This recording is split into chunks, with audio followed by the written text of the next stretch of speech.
So I'll go ahead and talk a little bit while my slides are getting organized.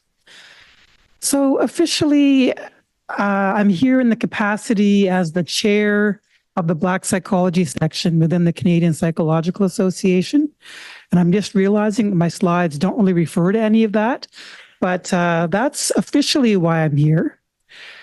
And in my normal day job, because my CPA stuff, that's all passion project, it's for fun, it's for community.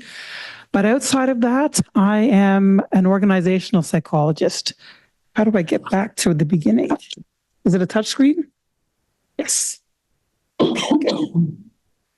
Yeah, so by profession, I'm an industrial and organizational psychologist. I worked for the federal government for about 15 years.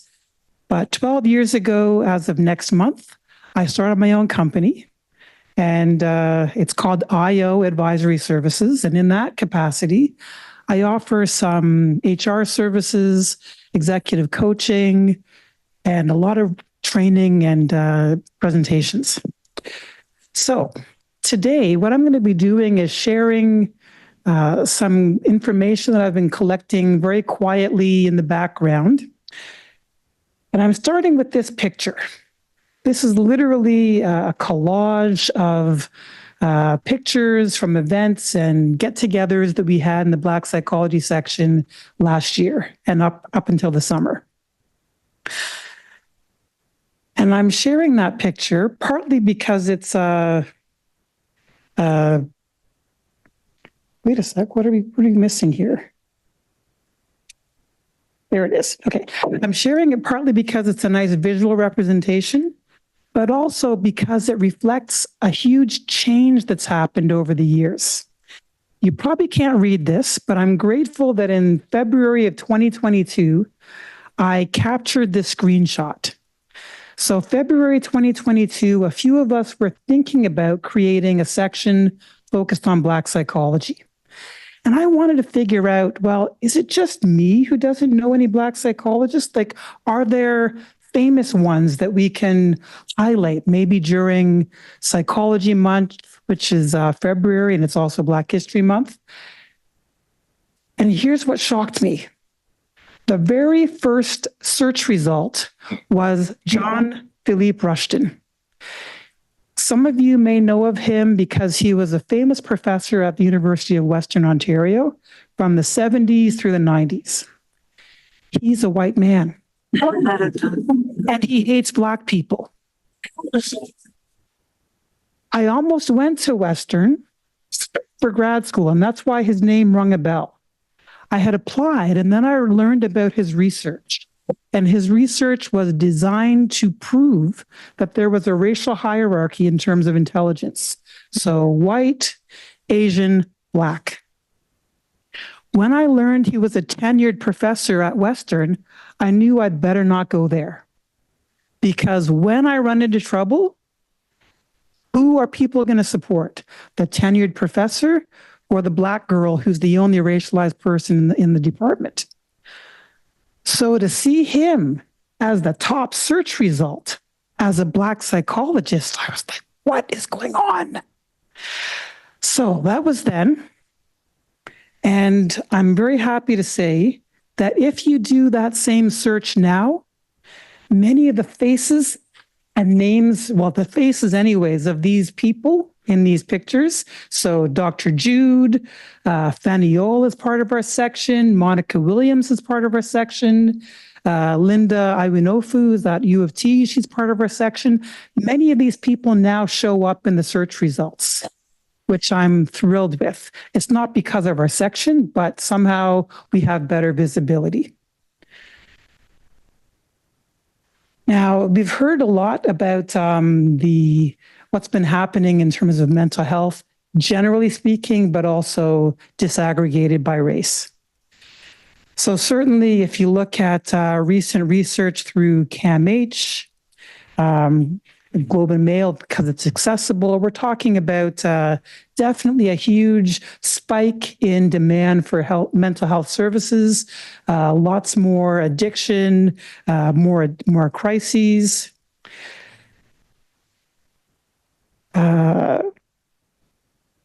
One other thing I should mention before I get too far on the data.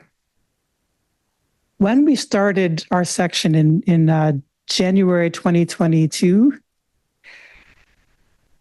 I was the chair-elect. And so last summer, I started collecting some data. Obviously, when you all of a sudden have a section focused on Black psychology, a lot of people ask, well, how many are there? And nobody knew. We know that the provincial colleges, the provincial and territorial colleges, probably know who all the clinical and registered people are because it's an annual thing that people register. So they know, but they do not collect race-based data. As a section, we have no jurisdiction to insist that they collect this data. But we are part of the Canadian Psychological Association. And although we've asked them, they don't collect the data either. So I was literally on hold during a phone call last summer. And I decided, you know what, I'm just going to put up a little Google form. And through a snowball sample, we got the members of our section to put their information in there. And this was not meant to be a public directory, but just to start to get an estimate. They also contacted their friends, their colleagues and whatnot to see who else knew other Black professionals in psychology. And it was a very loose definition. It could be anyone with a master's or a doctorate in psychology, whether they're registered, licensed or not. And we also were interested in finding out how many students there were. So, you know, this is not the best data set because it's literally something I'm doing like off the side of my desk. And when I collected that data last summer, we identified 58 working professionals with a master's or doctorate and 15 graduate students. I knew surely there were more. So I've kept the form up and I'll share some data as of this year. And so again, there's lots of evidence about the increased demand for our services in general and, awareness about our services and whatnot. And then, of course, Dr. Jude Marie Senat, he summarized some of his data recently, just in the last session. Certainly, he's noted that the detrimental consequences of racial discrimination against Black people are very evident. He also documents the prevalence of PTSD among Black people using his data from the Black Communities Mental Health Project. He talked about the risk factors, so the microaggressions, everyday discrimination, and internalized racism. And these are all associated with PTSD. I mentioned earlier that if he were here with us, I would want to give him flowers because frankly, him bringing us together for this conference, this is the second time, and the research that he and his lab have done, it is a huge percentage of the information that we have in Canada instead of only relying on American data. So he deserved a lot of credit and, like I said, the flowers. And obviously the demand, particularly during the pandemic and since the pandemic, the demand for various psychological services is increasing. There are all kinds of ongoing stressors, and there's less stigma than there was before. So when our section was created, it was created, number one, to create basically a safe space for Black students and professionals, because there are really very few of us. And generally speaking, we're the only ones in our organization. So as a collective, we find a way to build some community for ourselves and for the students. But in addition, we're looking at things like advocacy. So adapting accreditation standards so that even programs, I shouldn't say even, so that the PsyD programs are accredited because they are the largest producer of doctorates in psychology. We're trying to advocate for scholarships and bursaries. We've offered sessions to help Black and secondarily racialized students get into graduate programs because it's a bit mysterious how you get in. That's a whole other question. We've offered an early career mentorship session. Certainly, we've done a lot of letter writing, created a call to action to advocate for an apology from the colleges and from the CPA for their role in perpetuating racism against Black people. We have some informal external partnerships.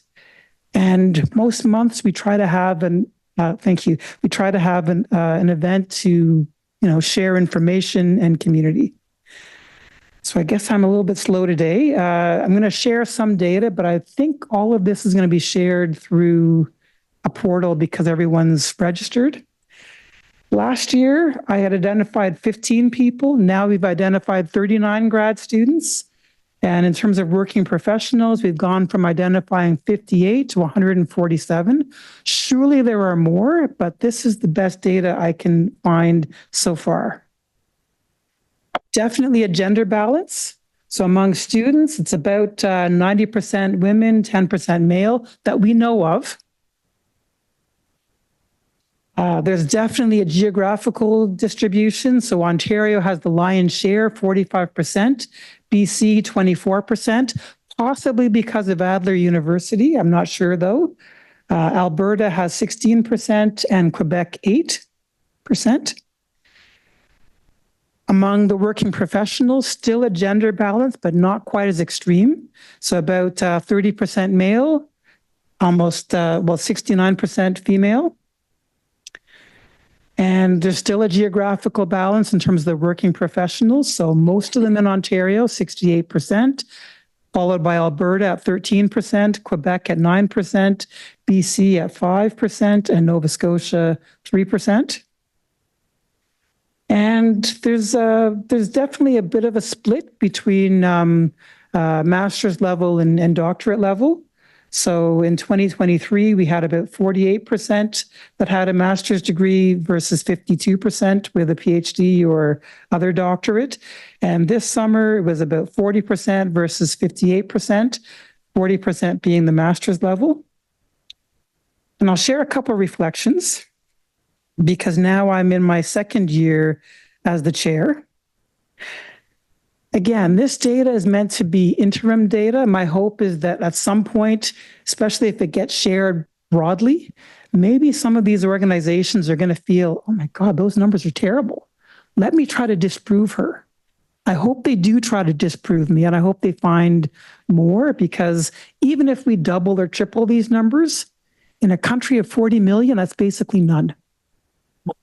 So the fact that we have this much interest and a presence here today is encouraging.